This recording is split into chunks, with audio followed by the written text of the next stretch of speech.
Hey, welcome back.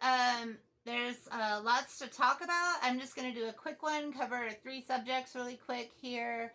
There was a pretty big statement from the Israeli Defense Minister yesterday. Also, news on the status of the ceasefire and prisoner exchange talks. And then finally, the news coming out that at least one of the Israeli captives has been killed. So, first off, Defense Minister Gallant made a public statement yesterday saying that Israel is the reason for the delay of the deal to return the captives, and that any talk of absolute victory is nonsense. Now, anybody who is following this and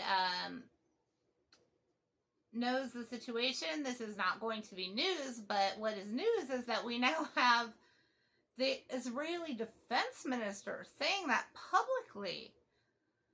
And this, of course, puts him in a big spat with Benjamin Netanyahu, who, is still yammering on about absolute victory over Hamas, which everybody knows is impossible, and it's just a reason for him to, keep genociding.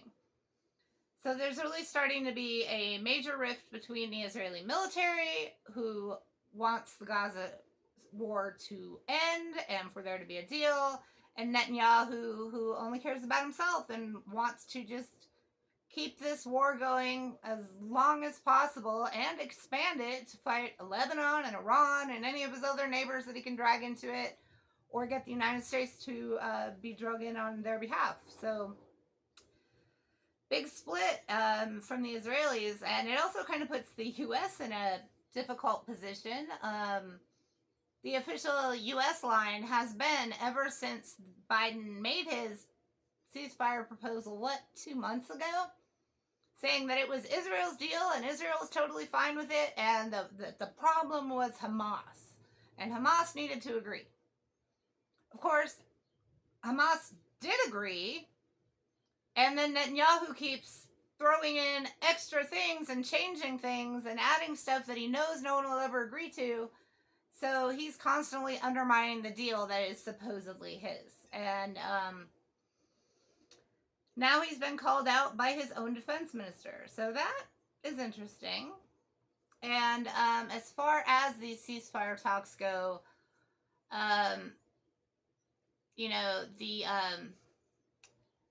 the Israelis about 2 weeks ago assassinated Ismail Haniyeh, who was the political chief of Hamas and their head negotiator.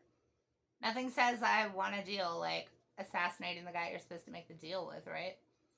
Okay, so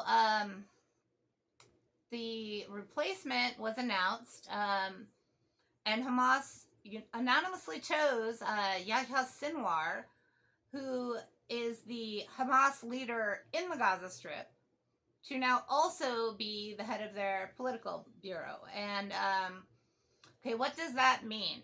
Well, it's a sign of defiance from Hamas. Sinwar is widely believed to be one of the architects of October 7th.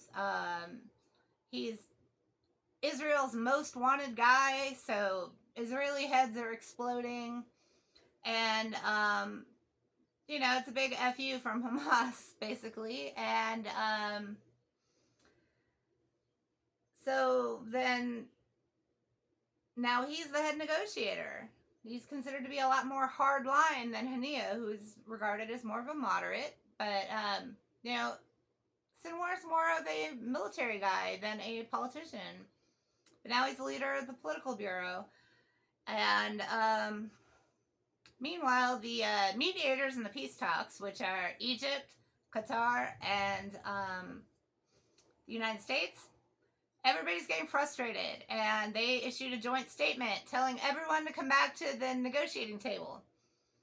And Israel announced that they will go back, which doesn't mean much when we now have even Israeli officials saying that Netanyahu's never going to agree to anything, even though it's supposedly his plan. And it certainly does put the United States in an awkward position since they have been gaslighting everybody about this, saying that it's Hamas who needs to agree, and we finally got a response from Hamas. And they said, we don't need to come back. We've already agreed to a deal. You guys get that done. Because Hamas did agree to the proposal. And it's been Israel who has, and specifically Netanyahu, who keeps trying to add in more stuff and change everything. And Sinwar's not playing. He's just like, don't waste my time. We've already agreed. It's supposedly your deal. Let's do it. And I think it's also smart because considering that Sinwar is the most wanted guy for Israel, I mean, clearly he would be in the tunnels of Gaza. He would not be like going overseas to attend these negotiations. But even having his representatives go there, there's a risk then that they are followed back into Gaza and that they track down Sinwar. So he doesn't really, he's not falling for that trap. The Israelis have a history of assassinating not just Hania, but in previous conflicts, assassinating the Hamas peace representatives. So, yeah, it's probably smart not to go. Besides, they already agreed and they're just calling Israel's bluff, and now even Israel's calling Israel's bluff. And then the third thing that happened was we had a major statement last night from Abu Abeda, who is the spokesperson for the Izzadin al-Qassam brigades. That is the military wing of Hamas. Now, remember, Hamas is a national liberation movement. They are the government in Gaza. So when we hear about Hamas and we think fighters, I mean, the entire government bureaucracy is a Hamas government. And there's everything from politicians to civil service people, and then you have the fighters. And Abu Abeda is the spokesperson for the military wing. So they're the ones holding the Israeli captives, and the statement that he made last night is as follows. I'm just going to read it to you guys. In two separate incidents, 2 soldiers assigned to guard enemy captives opened fire on a Zionist captive, killing him instantly. And additionally, 2 female captives were seriously injured, and attempts are being made to save their lives. He further says, the Zionist government bears full responsibility for the massacres.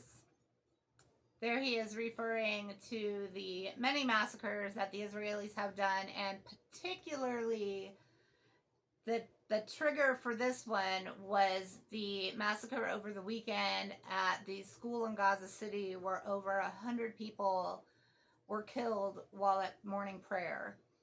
And this is considered to be a response to that provocation. So back to his statement.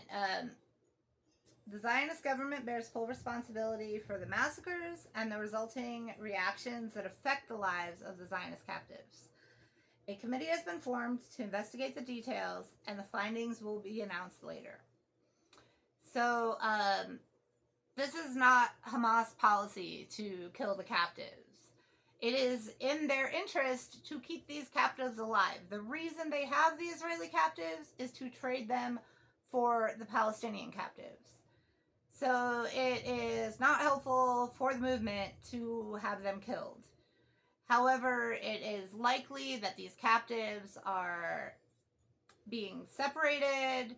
They're moving around. They've got various guards guarding the captives, but whoever the guard is kind of unsupervised with the captives, and it sounds like after this massacre, 2 different guards snapped and took it out on their captives. And, to be honest, I am surprised. This is the first time we've heard of captives actually being killed or injured by Hamas.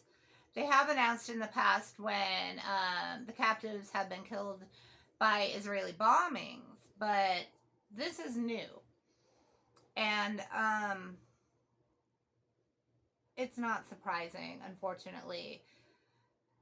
The people that are holding these captives are human beings in the midst of this insane genocide, watching their entire community, society, all of their people being starved, being kidnapped, being blown to bits, being burned alive.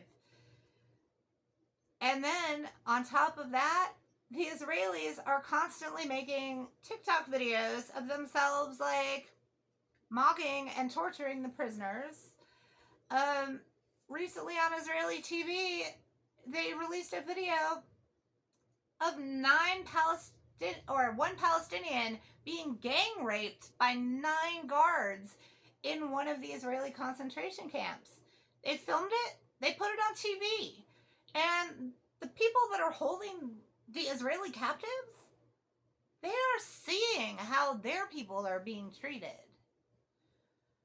So, I don't see, as the Israelis are just so blinded by this, like, desire to, like, do revenge for the humiliations of October 7th, to just, Palestinians are so dehumanized to them that they feel like they can do the most just atrocious things to them. They film it and release it with no shame and no sense of the people that are holding the Israelis are watching this. So it is very unfortunate development, but sadly not completely surprising. Maybe only surprising that it's taken 10 months for this to happen. So, as Abu Abaida said, there's going to be a Hamas committee to investigate what happened, and they will make a further announcement after that investigation is complete. But that's what we know so far. So that is big news, and we're just seeing one horrible thing happen, and then retaliation for that horrible thing, and then another horrible thing, and it just goes on and on and on and on, and this just needs to stop. So that's where we are right now. Anyway, thank you very much for watching the video, and if you like the video, please like the video. It really helps out the channel. Please subscribe if you haven't already. Leave me a comment. Tell me what you think. Or if you have any questions or suggestions for other videos, you can leave those in the comments as well.